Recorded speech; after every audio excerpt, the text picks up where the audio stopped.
Assalamualaikum warahmatullahi wabarakatuh. Perkenalkan, nama saya Dharma Mufawani dengan NIM 2523240 dari Prodi 4B PGMI. Di sini saya akan menyelesaikan UTS mata pelajaran Akidah Akhlak dari dosen pengampu Ibu Asmara Yumarni. Di sini saya akan membahas dan menjawab soal-soal pilihan ganda dan esai. Langsung saja, soal pilihan ganda yang pertama yaitu salah satu tujuan utama pembelajaran akidah akhlak di madrasah adalah A. Meningkatkan keterampilan berbahasa Arab siswa. B. Membentuk siswa menjadi insan kamil atau manusia yang sempurna dengan akhlak mulia. Yang C. Mengajarkan sejarah perkembangan Islam di Nusantara. D. Mempersiapkan siswa untuk melanjutkan ke perguruan tinggi.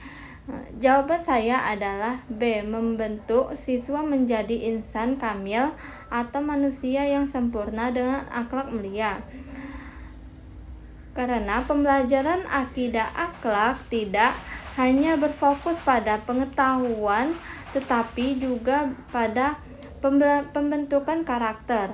Tujuan utamanya adalah menjadikan siswa sebagai insan kamil, yaitu manusia yang memiliki keseimbangan antara iman, ilmu, dan akhlak dalam kehidupan sehari-hari. Hal ini tercermin dari sikap jujur, sopan, bertanggung jawab, dan berperilaku baik terhadap sesama.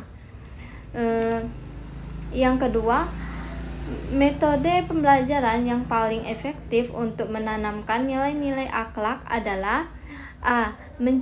Ceramah dan dikte materi. B. Keteladanan atau uswah hasanah dari guru dan praktik langsung. C.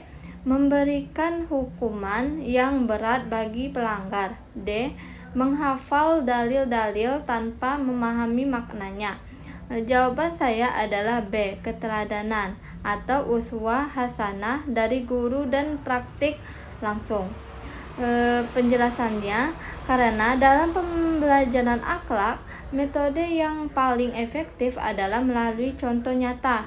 Siswa cenderung meniru perilaku guru. Oleh karena itu, guru harus menjadi teladan dalam bersikap jujur, disiplin, dan bertanggung jawab. Selain itu, praktik langsung juga sangat penting. Misalnya, siswa diajak untuk membiasakan antri, berkata jujur, atau bekerja sama dalam kelompok. Yang ketiga, materi akidah secara fundamental membahas tentang A. Tata cara beribadah atau fikih. B. Sejarah nabi-nabi dan rasul. C. Pokok-pokok keyakinan dalam Islam atau rukun iman. D. Kumpulan kisah-kisah teladan. Jawaban saya adalah C. Pokok-pokok keyakinan dalam Islam atau rukun iman. Penjelasannya, karena akidah adalah dasar keimanan dalam Islam. Materi utamanya adalah rukun iman, yaitu iman kepada Allah, iman kepada malaikat, iman kepada kitab-kitab Allah, iman kepada rasul-rasul Allah, iman kepada hari akhir, dan iman kepada qada dan qadar. Ini menjadi landasan utama bagi setiap muslim dalam berpikir dan bertindak. Soal yang keempat adalah konsep akhlakul karimah, meliputi akhlak terhadap Allah secara manusia dan akhlak terhadap A. negara, B. diri sendiri dan lingkungan, C. teknologi modern, D. harta benda. Jawaban saya adalah B. diri sendiri dan lingkungan.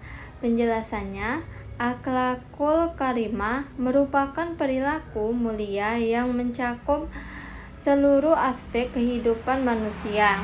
Dalam Islam, akhlak dibagi menjadi 3 hubungan utama, yaitu yang pertama, hubungan dengan Allah atau hablum minallah, seperti ibadah dan ketaatan.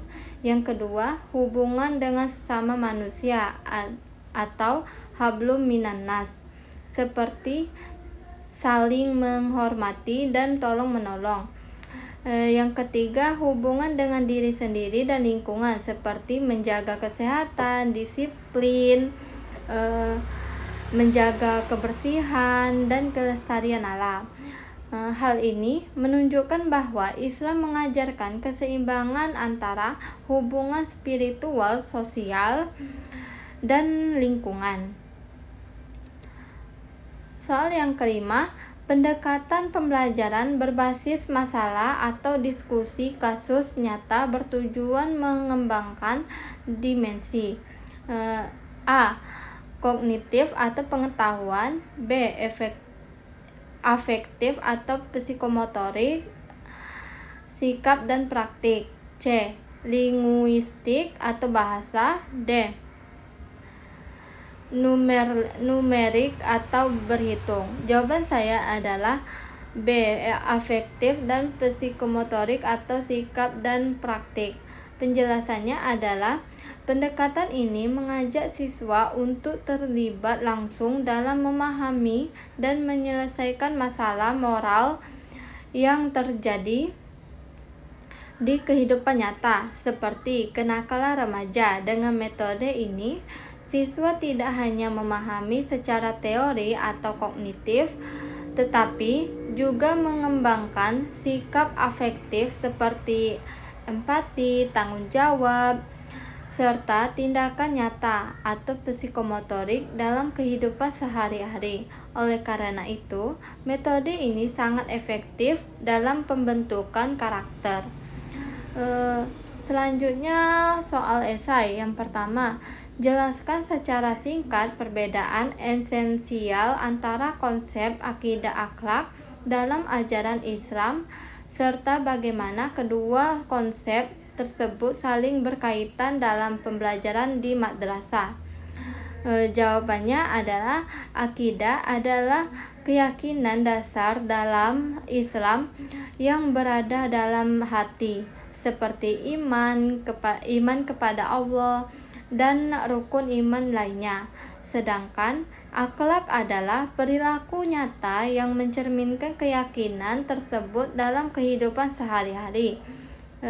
Keterkaitannya adalah akidah dan akhlak tidak dapat dipisahkan. Akidah menjadi dasar, sedangkan akhlak adalah wujud nyata dari akidah. Contohnya, seseorang yang beriman kepada Allah akan terdorong untuk bersikap jujur, amanah, dan bertanggung jawab. Soal yang kedua, yaitu sebutkan dan jelaskan 3 metode pembelajaran akidah akhlak yang inovatif atau selain ceramah, dan berikan contoh penerapannya di kelas. Jawaban saya adalah yang pertama, metode role playing atau bermain peran. Penjelasannya, metode ini melibatkan siswa untuk memerankan suatu situasi tertentu yang berkaitan dengan nilai akidah dan akhlak. Tujuannya agar siswa dapat memahami dan merasakan langsung nilai-nilai tersebut dalam kehidupan nyata. Contohnya, contoh penerapannya yaitu materi akhlak terpuji atau jujur dan amanah. Yang pertama, guru membagi siswa menjadi beberapa kelompok. Yang kedua, setiap kelompok diberi skenario, misalnya menemukan dompet di jalan. Yang ketiga, siswa memerankan bagaimana bersikap jujur dan amanah.